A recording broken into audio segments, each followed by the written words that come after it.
So, for example, the reserve is the case by. So, for example, the reserve is the case by you, Randy Abbey. You work with Metro TV. You know that every month you are entitled to 2,000 Ghana cedis. Out of 2,000 Ghana cedis, your total expenditure is 1,000 Ghana cedis. So you are keeping your 1,000 Ghana cedis in your bank account. That is the reserve. But whereby you go and sign in a loan agreement and say that I am taking 100 Ghana cedis, I am coming to use it to build a road. That is the agreement. That is what Parliament has approved. Can you come and divert that money into your bank account? The government does that every day. I am not aware of, unless, Randy, you have evidence. I am not aware of. ESLA is one of such pieces of evidence. And when it came to COVID, is it using it as a collateral, or they diverted the money into the reserve of the central bank? No. You see, there are two different things here, Randy. You see, that's why I don't want us to. Yes. So now to come back to the issue. Yes. So you see, that is the reason why you saw inflationary rate in these countries not as high as the inflation that we experience in Ghana. So that's why my brother keeps saying that, okay, the government undertook reckless spending. Be that is made that is true. Does it also mean that in 2012, when the NDC government under the then vice president who had been sworn in as caretaker president, John Dramani Mahama, and within July to December, our expenditure, you remember that during when he was sworn in as acting president, I quote unquote, a lot of supplementary budget went to Parliament. And for that matter, our deficit, which was initially projected to be about 7% of GDP, actually climbed to 11.6% of GDP. Does it mean that John Dramani Mahama was reckless? It's a question I'm putting to you, Randy. Does it mean he was reckless? Is that what he's trying to tell me? It's not true. So that's why I've said that for central bank, in fact, Randy, let me give you an example. Germany had a Fiscal Responsibility Act, you can check. But as a result of COVID-19 pandemic, the act was set aside by the Parliament of Germany until date, so that the Central Bank of Germany could fund government. Yeah, but this is a bad example, because in Ghana's case, for 2020, the Parliament of Ghana gave an exception to the Central Bank to give money to government beyond what it was. So they did that. So what was the threshold? Randy, so it's about the threshold. It's not just about. No, you don't get what. Just please listen to me. In Germany, the Central Bank of Germany did not act contrary to the law. The law was set aside by the Parliament to enable them to do what they did. In Ghana, one of the acts was set aside. I don't know if it's still been restored. It's the Fiscal Responsibility Act, which was actually passed by the NPP government in 2019. Not the NDC. It doesn't matter. No, it's fine. Go on. I just want to put information. It doesn't matter. All I'm telling you is that we are dealing with two things. One has to do with central bank lending, and one has to do with the Fiscal Responsibility Act. The Parliament of Ghana set aside the Fiscal Responsibility Act because of COVID. In the case of central bank lending, there was an exception which was made for that year one, that gave government 10 billion. It had nothing to do with 5% of the previous year's lending. So the law on how much the central bank can lend to government was never set aside by the Parliament of Ghana, contrary to what happened in the case of Germany. So if Germany did what they did because their parliament set aside the law, it was within the law. You can't compare that to the Ghanaian situation. Is it Randy? That's why I asked you the question about threshold. Okay? Yes. If you take what is Ghana's GDP today? Ghana's GDP is over 1 trillion. Yes. 1 trillion Ghana cedis. Yes. Now, if you take 5% of 1 trillion, how much is that? That's not what the law says. No. The law says that lend to government not more than 5% of the previous year's tax revenue. It has nothing to do with GDP. That's what the law is. Randy. Unless you have not read it. But that's what the law is. Okay, Randy. Yeah. So that was why I'm making the point that if government, one of the things we should also get right is that the central bank exists to ensure economic growth and stability. In conformity with the law. Obviously. Yes. And Randy, let me as a monetary economist, why does the U.S. central bank, why does it always print money to finance the U.S. government's activities? Sometimes it even exceeds the threshold that it's supposed to be. Why? Because government can never go into a meltdown when the central bank exists. All right, okay, Doc. This is basic monetary policy. Let me bring Sammy into this. Doc, you see, My brother is shouting and that's probably how he speaks. This is the sure. Banding a lot of economic jargons, you know, but he's not addressing the issues. Doc, we are saying that the economic quagmire we were plunged into in 2020, the ramifications of which we are still experiencing, which has occasioned the suffering and hardships we are going through, is largely as a result of the recklessness and the mismanagement of the Bawumia-chaired economic mismanagement team. He is saying that no, it's because of COVID-19 and Russia, Ukraine. Doc, he said that the budget deficit in 2020 was 11.7%, right? And I corrected. No, but we have dealt with that issue. Has it now accepted? No, it's below the line. So let me give him another evidence so that you won't repeat that claim anywhere again. Doc, page 27 of Bawumia's own lecture. Let me give you the title of the lecture. This was a lecture by Bawumia at the National TESCON Conference, Millennium City, Kaswa, Yesu Chrome, 7th April 2022. Doc, 7th April 2022. Page 27, anybody can Google it. When I cite documents, I just want people to authenticate and see that we are talking about facts here. Bawumia has table 4 in his speech. And the title is Fiscal Deficit, GDP percent in selected African countries. Ghana, 2020, 15%. So even Bawumia is quoting 15%. The World Bank says 16%. That's so don't say 11%. Now he has moved from that. Okay. Now he says that I am comparing Francophone countries to Ghana. But that was not what I did. I compared Ghana's inflation rate of 54% to inflation rate of other African countries. I was referring to all the 54 countries in Africa. And that is why you heard me mention Nigeria. Is Nigeria a Francophone country? Okay, but you mentioned Cote d'Ivoire. Yes, so it was not just Burkina and Cote d'Ivoire, the Francophone countries. I mentioned Nigeria. Okay. What was the inflation rate of Nigeria in 2022? 18.8%. So if we did 54%, you can't say that it is because of COVID or Russia, Ukraine. Right. That's number 2. Okay. Now, Doc, even on the argument of, don't compare Ghana to Francophone countries, well, totally, I don't He's given us the reason. No, he said that, because of floating, exchange rate, blah, blah, blah, and that no economics will compare Ghana. Are you a better economist than Bawumia? No, you don't understand what Are you saying. a better economist than Bawumia? They practice PET. Hold on. Are you a better economist than What's Bawumia? the point you're making? Yes. This is page 27 of Bawumia. What does it say? Please, hold on. I didn't interject you once. Doc, hold on. Yeah, Bawumia is comparing Ghana to 4 African countries. Okay. In terms of budget deficit, page 27 of his lecture. And the African countries include Cote d'Ivoire. Okay. Let me take you to page 12 on inflation, what we are discussing today. Page 12. In fact, page 14.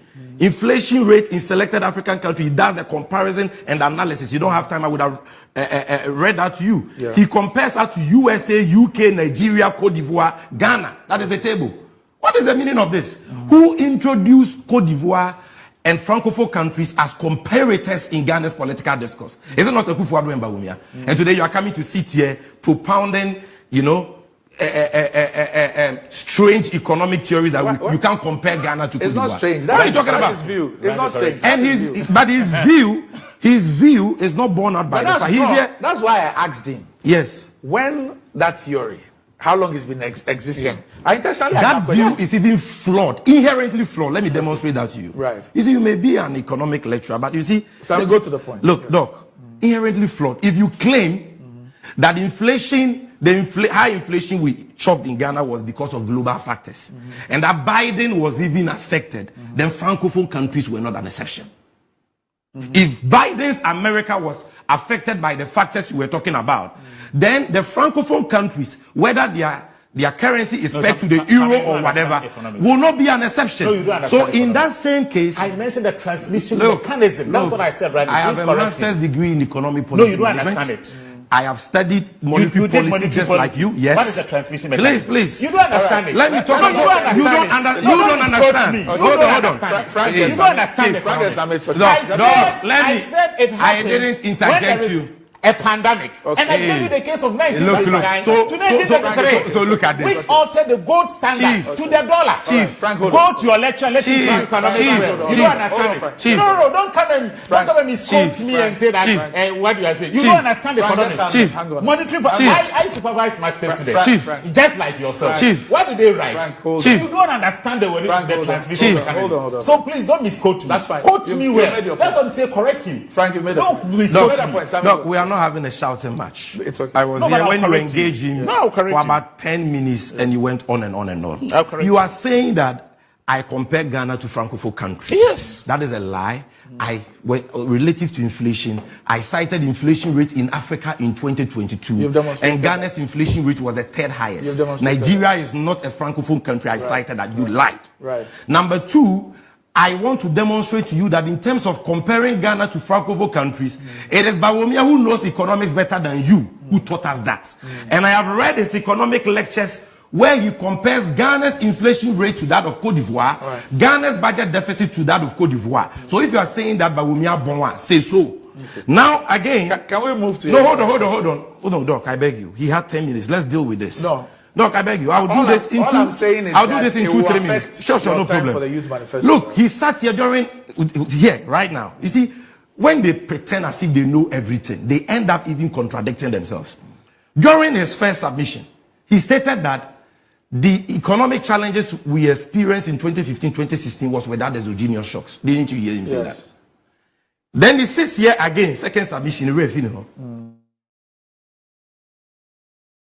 I say Ghana, our exports to do with our commodities, our good oil. What happened in 2015-2016 with our commodity prices?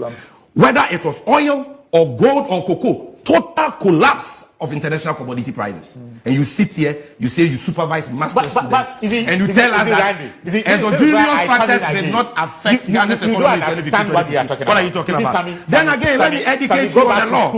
Master, let me make my point. Let the viewers judge. Let the viewers judge. Let me make my point. Let the viewers judge. I did not interject you. You keep on interjecting me, and I can do that better than you. I don't care. So let me make my point. You see, let me make my point. I spoke about pandemic. Let me make my point. It is my time. Why are you interjecting me? During the era of the NDC. Stop this. That's what I said. Stop this. Why are you screaming? It is my time. Resulted in this exogenous impact. That is where I made my argument from. Frank, please. When you were speaking, I didn't utter a word. When you were speaking, I didn't utter a word. How did I misquote you? That is what you are. That's what I'm correcting you. You said that as a result of the pandemic. What as a result of the pandemic? I gave you the cost of free. Don't put us together.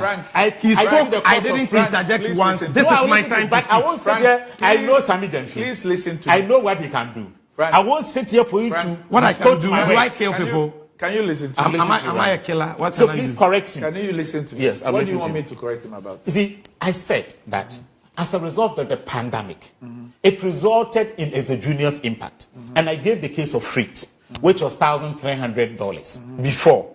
And it went to about $8,800. And I gave so that if anyone goes to buy something, if anyone goes to buy something, the person will now factor in the cost of this 8 times change. Are you saying, Frank, are you saying that you did not say in your submission that in 2015, when inflation went up that way, there was no exogenous factors? I was referring to the pandemic and the Russian. No, but you didn't say that. Yes, because that's what I was referring to. Man, why are you doing this? Say that. Why are you lying on national TV? But you didn't say it. But for me, I have absolute clarity. Doc, what is the meaning of this? Doc, you see, that's what I was saying. Doc, I think you're not being fair to me. I have not, since we started this program, I have not interjected him once. That's fine, just go on. But he does this repeatedly. He's shouting on top of his voice, and the impression is created that all of us are being, no. You stated categorically that the economic challenges we had in 2015-2016 was without exogenous. And for you, those of you who don't understand, it was without external factors. Yes. You are saying you meant the pandemic. So we should have entered your head to know what you meant. That we are talking about what you said on the platform. Right. And I am saying that if commodities prices, gold, cocoa, oil, collapse in 2015-2016, and that is a fact, you can't say that exogenous factors did not affect our economy. Right. Then he doesn't even understand the laws he's quoting. Doc, the fiscal responsibility, when we talk about the financing of central government by the Bank of Ghana, it's got nothing to do with Fiscal Responsibility Act. I said fiscal, that there are two separate. But he was still confusing it. So let's give the education for the public to understand.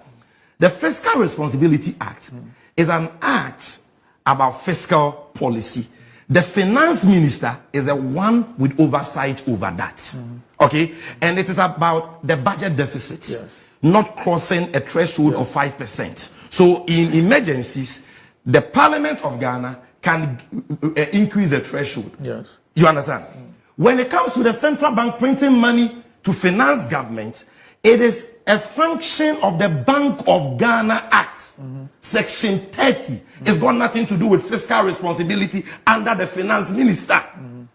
And when it comes to the Bank of Ghana Act, the only way you can exceed the threshold of 5%, not of deficit, but of the revenue of the previous fiscal year, is when there is a tripartite meeting between the governor, the Ministry of Finance, and so on, and they decide to revise the threshold and inform Parliament. That is what Section 30 says. We have discussed this here times with that number. Governor, Minister, Controller. Governor, Minister, Controller. They meet to revise the threshold of 5% of the total revenue of the previous fiscal year, and they inform Parliament. That is Section 30, I believe, subsection 6 of the Bank of Ghana Act. So when you are sitting here citing Germany, okay, giving its government a special reprieve on fiscal responsibility, you have deviated. You don't even understand what you're talking about. So, Doc, the bottom line here is that this government was reckless in its expenditure in 2020. He came here and peddled falsehood that the deficit was 11%. The IMF says it is 16%. And Bawumia himself says in his lecture that it is 15%. And that 15% budget deficit was one of the highest in Africa, which therefore shows that the problem was recklessness and mismanagement, and not any of the global factors he cited. But you see, Doc, my brother here tries to blame that high level of inflation we recorded in 2022 on global factors. And he says President Biden. I'm surprised because he's an economist. So the fact that America records high inflation and Biden blames it on Russia means that if inflation is high in Ghana, then it is high because of the reasons Biden adduced for high inflation in America. Is that what you're saying? Well, yes, obviously, we are in a global village. Global factors impact our economy. That didn't start today. You understand? And it is not the case that the factors responsible for inflation in America are the same as the factors responsible for inflation in Ghana. You see, let's make the thing simple. These are simple issues. Don't use economic jargons to obfuscate issues. Look, I'm going to demonstrate to you that what he said and most of the things you said that he disputed are totally false. Totally false. The reason why the government of Ghana said that budget deficit for 2020 was 10-point-something%, later on they revised it to 11.7% is because they were cooking the figures. So the figures you are quoting here are cooked, concocted figures that didn't reflect our real deficit. I'm not saying it. The IMF said it. Let me read that to you. If you are watching this show, Google this story. It's a Mind Your Online story. It was published on 13th April 2021 by Joy Business at 11:07 a.m. The headline is Ghana's fiscal deficit of GDP in 2020 was 16%, not 11.7%. IMF. Here's it. The 11.7 was below the line. But why? But you would not accept that correction. No, I told him to just check that thing. Oh, Doc. His entire argument is based on this.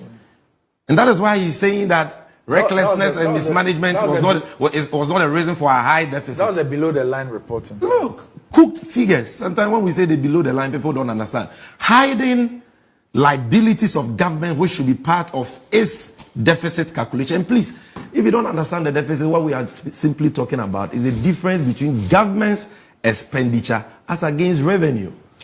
Not every just government, revenue, domestic revenue. yes, every government is supposed to live within its means. And so if you don't live within your means and you spend recklessly far beyond what you rake in domestically as your revenue, your deficit is going to be high. That is going to increase your debt, and you will have to find ways, mainly through borrowing, to finance that. So if you spend recklessly, your deficit will go high and your public debt will go high. And if your public debt continues to go high to unsustainable levels, investors will lose confidence in your economy. When investors lose confidence in your economy, it will lead to capital flight. They will start taking their monies away.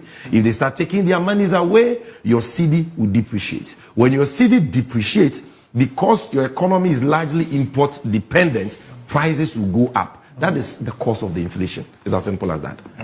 So if you read the story, it says that the International Monetary Fund has contradicted government fiscal deficits of gross domestic product claim of 11.7% achieved in 2020, as its data shows that government financing gap was actually 16% of GDP in 2020. This made it one of the highest among low-income developing countries. Zambia followed closely with a budget deficit of GDP of 13.9%. The government in 2021 budget and economic policy said this fiscal deficit, that's the gap between revenue and expenditure to GDP, was estimated at 11.7% of GDP. But the fund's April 2021 fiscal monitor stated otherwise. It is also projecting a financing gap of 12.6% and 10.4% in 2021 and 2022 respectively. So you read everything. The World Bank explains that what they said was a lie. So my brother, stop quoting figures that have been exposed by the IMF, who are today supervising the management of our economy. In fact, they have appointed a headmaster with a whip to sit at our central bank to prevent the central bank from printing money. What you are sitting here justifying. They are there to ensure that there is zero central government financing by the Bank of Ghana. So if what you are saying, all the economic arguments you are making here, hold, they are true, why has your government signed a deal with the IMF that henceforth we will be good boys? We will not print money again. Why? All these economic justifications you are making, why didn't they make that? Why have they now committed to zero financing of the central government? Why? No, but we all know that even the financing allowed by law was breached. Yeah. You can finance the government. Okay. Now he himself said that the printing of the money comes about as a result of the need for the central government to assist, the central bank to assist government finances deficit. So if the deficit was not 16%, okay, there wouldn't have been the need for the Bank of Ghana to print 42 billion cedis in 2022 and 35 billion cedis in 2021. So the cost is the deficit. And what is the cost of the deficit? The reckless expenditure Bawumia and the MPP engaging in 2020. When under the guise of COVID, for election purposes, they engage in reckless expenditure. They distributed borrowed funds to party apparatchiks like biscuits. Why? Felicia Tete, their Sagnerigu parliamentary candidate and vice chair for the MPP Northern Region, is on tape. If my brother, maybe he was in South Africa by then, he has not listened to the tape, I'll share it with him. On tape saying that parliamentary candidates were given 2,200,000 new Ghana cedis COVID funds, all of them. Constituency chairman, 50,000. District chief executives, 50,000. Constituency executives, 30,000. The least an executive member got was 10,000 cedis. This is the confession of a beneficiary of the loot. You can't overlook it. You can't dispute it. Look at the COVID-19 expenditure audit report by the Auditor General. Look at the kind of reckless expenditures they engage in. They paid 37.4 million for free water. The Auditor General asked them for water bills. They had none. They paid in total 15.6 million cedis for hot meals. That's 156 billion cedis. The Auditor General asked them. In some cases, they didn't have receipts, only honor certificates. In other cases, no receipt, no honor certificate. They just said we spent the money. No evidence. It was an emergency. Oh, so even an emergency, when you are buying food at Jofel will not give you a receipt. Me, when I go to Jofel, 2020, when I went to Jofel, because this is one of the restaurants they say they source hot meals from. Why? Okay, so tell me this. What about the 14 million cedis they gave to a company, Modern Security Sprinters, to train SHS students on COVID-19 safety protocols? Something the teachers in those schools could have done for free. The company took the money, never did the job, according to the Auditor General. 14 million cedis. What about that? What about the $271,000 the Auditor General says was used to buy medical equipment, which was diverted, sold, and they chopped the money? What about that? You go and look at that report, it stinks to the high heavens. So the problem was that they used COVID as a ruse to spend recklessly for election purposes. They were sending Momo left, right, center to people just to buy the election. And the result was a 15.6, now according to the IMF, 16% deficit. That was not because of the things Biden spoke about in America. It was not because of Putin. 2020, Putin had not even gone to war. That high deficit was chalked in 2020. The Putin war in Ukraine was 2022. Yes. To 2022. But the source of the problem was 2020 budget deficit. You understand? Then he says that, okay, so let's subject what he's saying to common sense analysis. Forget the economic jargons.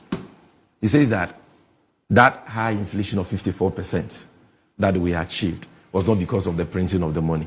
Well, the Bank of Ghana has said that it is because the central bank refused to tighten monetary policy. And if you want, I can read that story to you. Yeah, but Sammy, what is monetary policy?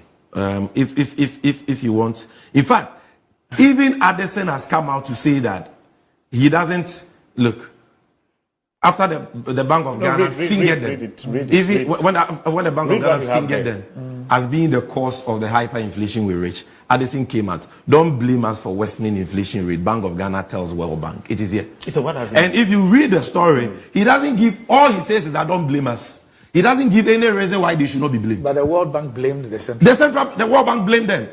And that is why the World Bank said that because of their recklessness in overfinancing government through the illegal printing of money, 850,000 Ghanaians were pushed into poverty in 2022 alone. This is a serious matter. The World Bank said it. And I have read the story trying to look for one cogent. All he said was that, look, let me read what is in quotation. The Bank of Ghana has refuted the World Bank's assertion that it is responsible for the increasing rate of inflation in the country.